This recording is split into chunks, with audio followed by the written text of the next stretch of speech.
Frédéric Chaumont pour la chaîne Agora TV et la chaîne Jasper Madère. Bonjour à tous. Voici les différents titres qui seront abordés sur cette vidéo. Chute du gouvernement Barnier. Macron va-t-il démissionner? Certainement pas.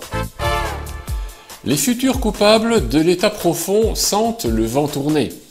Il est temps de protéger ses arrières.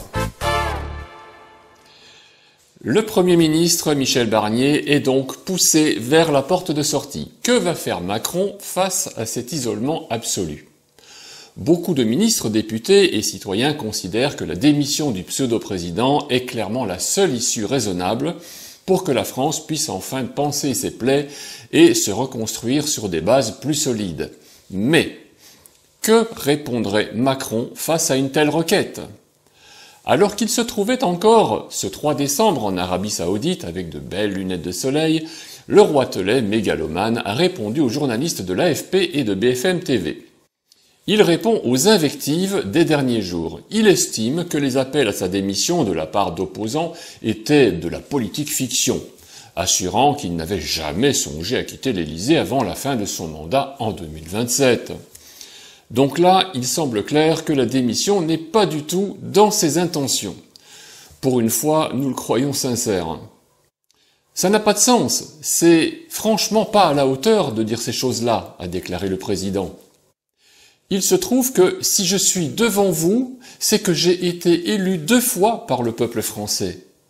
Et j'en suis extrêmement fier, et j'honorerai cette confiance avec toute l'énergie qui est la mienne jusqu'à la dernière seconde pour être utile au pays, a-t-il ajouté. Waouh! Il est tout de même assez incroyable qu'après avoir ruiné le pays, il se croit réellement utile et qu'il veut continuer à l'être jusqu'au bout. Est-il complètement idiot ou bien sommes-nous au niveau ultime du foutage de gueule? Mais à un niveau stratosphérique alors.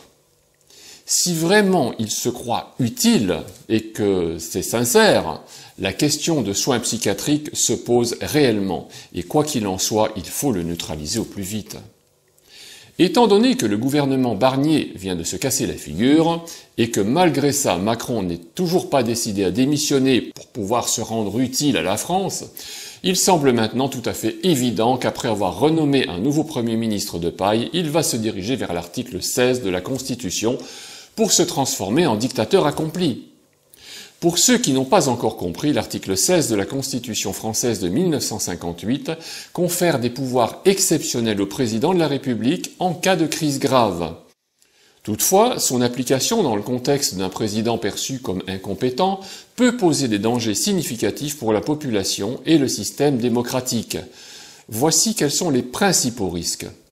Tout d'abord, concentration excessive des pouvoirs. L'article 16 permet au président d'assumer à la fois les pouvoirs exécutifs et législatifs, ce qui met en veille la séparation des pouvoirs, un pilier fondamental de la démocratie, si tant est que nous sommes toujours en démocratie. Si un président, jugé déjà incompétent, prend des décisions inappropriées ou déraisonnées, il n'aura que peu ou pas de contre-pouvoir pour les corriger rapidement. Il y a également des risques de dérive autoritaire. L'absence de contrôle institutionnel durant la période d'application de l'article 16 peut entraîner des décisions arbitraires. Un président qui abuse de ses pouvoirs pourrait imposer des mesures attentatoires aux droits fondamentaux, comme des restrictions disproportionnées à la liberté de presse, d'expression ou de manifestation. Également, il y a une gestion inadéquate de la crise. Si le président n'a pas la compétence ou l'expérience nécessaire pour gérer une crise, ses décisions pourraient aggraver la situation au lieu de les stabiliser. Par exemple, des mesures mal préparées ou inadaptées pourraient entraîner une désorganisation supplémentaire des institutions ou un désastre humanitaire. Également, une érosion de la confiance des citoyens. Si les citoyens perçoivent l'application de l'article 16 comme injustifiée ou mal gérée, cela pourrait accentuer leur méfiance envers le gouvernement. Et d'ailleurs, de quel gouvernement parle-t-on? Cela pourrait également alimenter des mouvements de protestation, voire des troubles sociaux. La faiblesse face à ces abus ou ces intérêts particuliers. Un président incompétent pourrait être manipulé par des groupes d'intérêts, ou prendre des décisions sous pression favorisant certains groupes au détriment de la majorité de la population. N'oublions pas que Macron est une marionnette aux ordres de l'Union européenne. Ensuite, il y a une absence de recours judiciaire efficace. Pendant l'application de l'article 16, le contrôle juridictionnel sur les décisions présidentielles est limité, ce qui pourrait permettre des violations des droits fondamentaux sans recours immédiat. Il est important de mettre l'accent sur les précautions institutionnelles. L'article 16 exige que le Conseil constitutionnel soit consulté pour évaluer les circonstances de sa mise en œuvre. Le Parlement continue de siéger, même s'il est limité dans son rôle, qui lui offre une forme de surveillance. Cependant, ces mécanismes peuvent s'avérer insuffisants face à une mauvaise gestion persistante de la situation.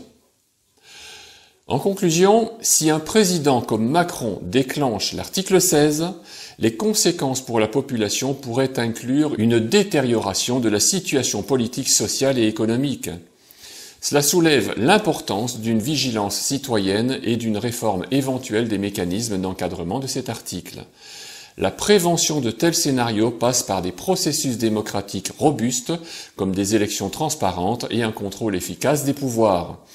Mais cela implique avant tout une refonte complète du système et bien évidemment une désolidarisation totale de l'Union européenne, de l'OTAN, de l'ONU et de l'OMS.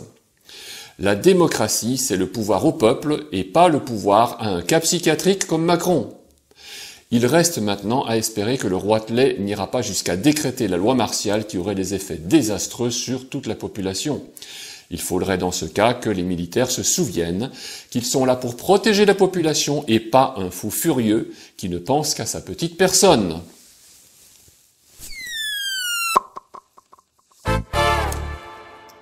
États-Unis. La Maison-Blanche de Joe Biden envisage des grâces préventives pour ceux qui sont dans la ligne de mire de Donald Trump. En effet, nous l'avions déjà indiqué dans une précédente vidéo, le nouveau président Donald Trump a l'intention de faire le ménage au sein de l'État profond. Beaucoup de hauts responsables, de fonctionnaires d'État ont commis de très lourdes fautes durant le mandat de Joe Biden, et Donald Trump n'a pas l'intention de les laisser en liberté. Ils doivent payer, et c'est bien normal. Évidemment, tous ces coupables, qui vont devoir répondre de leurs actes devant la justice, s'inquiètent naturellement de leur avenir qui s'annonce plutôt sombre en prison ou au pénitencier de Guantanamo. Les principaux collaborateurs du président Joe Biden mènent un débat interne vigoureux sur l'opportunité d'accorder des grâces préventives à une série de fonctionnaires actuels et anciens qui pourraient être ciblés par le président Donald Trump selon des démocrates de haut rang, au courant des discussions. Une sorte de grâce présidentielle préventive, du jamais vu. Et tous ces coupables ont bien raison d'avoir peur, surtout depuis la nomination de Kash Patel à la tête du Bureau fédéral d'investigation, le fameux FBI. Ils ont peur. Joe Biden va donc tenter de les gracier avant qu'ils soient condamnés. C'est complètement ubuesque. Parmi les personnes susceptibles d'être exposées figurent les membres de la commission du Congrès du 6 janvier, comme le sénateur élu Adam Schiff, démocrate de Californie, et l'ancienne représentante républicaine Liz Cheney du Wyoming. Trump a déclaré que Cheney devait aller en prison avec le reste de la commission d'exclusion. Anthony Fauci, l'ancien directeur de l'Institut national des allergies et des maladies infectieuses, qui est devenu la cible critique de la droite pendant la pandémie du Covid-19, a également été évoqué par les conseillers de Biden pour une grâce. C'est pourtant une véritable crapule. Mais évidemment, dans la liste des coupables, il y a un certain Hunter Biden, et son père aussi. Ils protègent leurs arrières avant tout, et là, on peut les comprendre, car la famille Biden traîne une belle quantité de casseroles, et les révélations vont inéluctablement éclater au grand jour. Joe Biden sera-t-il finalement gracié par Joe Biden? Rien n'est moins sûr. Une fois de plus, YouTube va censurer et déréférencer notre chaîne Agora TV. Doit-on en être étonné? Nous allons devoir être patients avant que l'on reconnaisse comme crédibles les médias dits alternatifs face à la presse subventionnée par nos impôts qui ne cesse de mentir. Nous essayons, nous aussi, à notre niveau, de relayer des informations qui sont vérifiables et qui peuvent être recoupées avec plusieurs sources. Cette tâche nous demande un travail important que nous ne faisons pas seuls. En effet, beaucoup de nos auditeurs nous aident à trouver des informations pertinentes et à ce titre, nous tenons à les remercier. Si vous aussi vous êtes en possession d'une information importante et qu'en plus vous pouvez les étayer par des liens fiables, n'hésitez pas à nous les communiquer par email aux adresses qui figurent ci-dessous. C'est comme ça que nous pouvons travailler de façon efficace et que nous pourrons libérer les informations essentielles à tous. Rainer Füllmich. Bien que la manifestation de samedi dernier sur la place des Nations fut pour le moins timide, nous avons des nouvelles de notre héros grâce à son avocate Katia Vomer. Je vous propose d'écouter un extrait de son témoignage. Selon Rainer, aucune véritable enquête n'a été menée jusqu'à présent. Pour les audiences au tribunal, il est toujours amené menotté aux mains et aux pieds. La semaine dernière, j'ai pu voir comment les entraves sont mises en place. Au moins, les jambes, les chevilles, là où les chaînes sont mises, aux pieds, sont protégées par un matériau noir amortissant. Les menottes sont encore fixées par une ceinture abdominale à laquelle est attaché un clip spécial. Ça ressemble à un cadenas, comme un cadenas de vélo à bus. En forme de U, les menottes sont encore fixées à une ceinture abdominale, de sorte qu'il ne puisse en aucun cas se débattre ou faire quoi que ce soit. Il est vraiment transporté vers la prison comme un criminel dangereux. Un gangster. Il est jugé comme un gangster. Et nous sommes en 2024 dans un autre pays de la liberté, paraît-il. Évidemment, Rainer Füllmich fait partie des audacieux qui ont osé accuser des salopards d'oligarques qui tentent par tous les moyens de s'approprier le monde et sa population pour en faire des troupeaux d'esclaves qui ne seront bons qu'à travailler pour eux. Rainer Füllmich essaye au prix de sa vie et de sa liberté de délivrer tous les peuples qui sont condamnés gratuitement à un destin d'asservissement. Cette situation est insupportable, mais il est encore plus insupportable de ne pas s'y intéresser pour le dénoncer au monde entier. À minima, vous devez faire passer cette information et le lien de cette vidéo à votre entourage. Ça ne coûte rien. Encore une fois, je le répète, cet homme a essayé de nous aider à retrouver notre souveraineté. Nous n'avons pas le droit moral de regarder sans rien faire. Je compte sur vous. Agissons pendant que nous pouvons encore le faire, pendant que nous avons encore une connexion Internet qui risque peut-être quelques coupures prochainement. Tous ensemble, chères résistantes et chers résistants, faisons tout notre possible pour aider notre ami à sortir des griffes des nouveaux dictateurs. Je vous dis à très bientôt.